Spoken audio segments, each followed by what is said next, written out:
I finally got a chance to watch the very controversial Disney movie, Wish. And you know what? It wasn't that bad. What the heck? Done. Now I know what you're thinking. Maybe I've gone mad, or Disney paid me to make this review. They did not. But it wasn't as bad as I thought it was going to be. There was so much negativity surrounding this film, and I even saw one person comparing it to the movie The Room. Oh, hi Mark. It really put me off watching it, but I'm glad I finally did, as I can safely say that it's just an average Disney movie.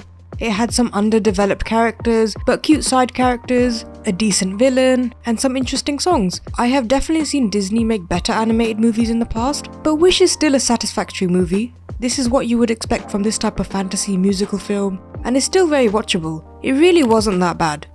Wish follows the story of Asher, who lives in the kingdom of Rosas. The King Magnifico is a powerful sorcerer who collects and protects people's wishes, but in taking everyone's wishes, he removes the memory of the original wish and also removes their ambition to ever make their own dreams come true. Magnifico wants everyone to depend on him, so only allows one wish to be granted every month. When Asher learns of the king's true intentions, she wishes on a star to help fix her kingdom. I think the villain was the strongest part of Wish. Magnifico really gave off Jafar vibes in my opinion. What is this? What a gift. All this time I've protected the wishes, not knowing the power they yield.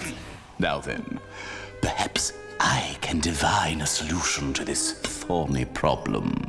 And his song This Is the Thanks I Get was fun and catchy. I feel there should have been more of this character along with his wife, as it would have been really interesting to see an evil couple. Asher was okay as a character, but I think her friends were a major letdown. They seemed really underdeveloped and there were so many of them. It really didn't add much to the story and there should have been just a few of them. But despite that, the cute goat Valentino and the star were still really fun to watch.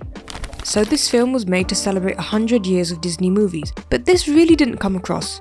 The references they used were really subtle and I didn't really notice a lot of them. I think if you weren't looking for them, you really wouldn't notice. Like they had each one of Asher's friends represent one of the 7 dwarves. Simon is sleepy, Gabbo is grumpy, Safi is always sneezing. You get the idea. The look of the film also combines Disney's traditional 2D animation with more modernized 3D animation. They tried to blend these two styles together, but this was something I really didn't like and noticed straight away that something looked odd. It makes the entire film look really flat and dull. There's just something that looks really off and doesn't really work in my opinion. I think they should have just stuck to either 2D or 3D animation, to be honest. Blending the two together just makes it look uncanny and didn't feel right. I think if Disney really wanted to make a celebration film for 100 years of Disney, they should have created a story showing this, rather than just adding some subtle Easter eggs throughout.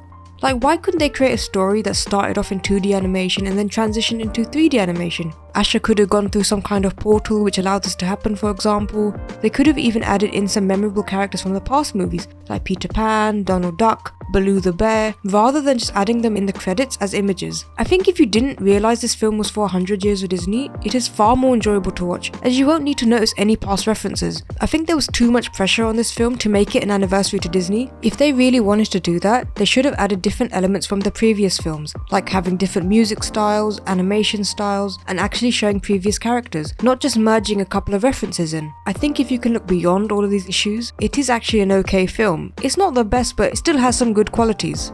I would rate this movie 6 out of 10. After watching Wish, it's not at all the worst Disney movie, and I don't think it deserved all of the hate. It's just an average movie with a simple plot. There are still some enjoyable moments, and some of the songs worked well enough. Of course there are better Disney movies, but I still think there are enough likable things in this film. I think the main issue with a lot of Disney movies is that it can never live up to the high expectations of the older movies, so nothing will compete with it. Have you seen Wish yet? I would love to know all your thoughts and opinions, so please do drop me a comment below.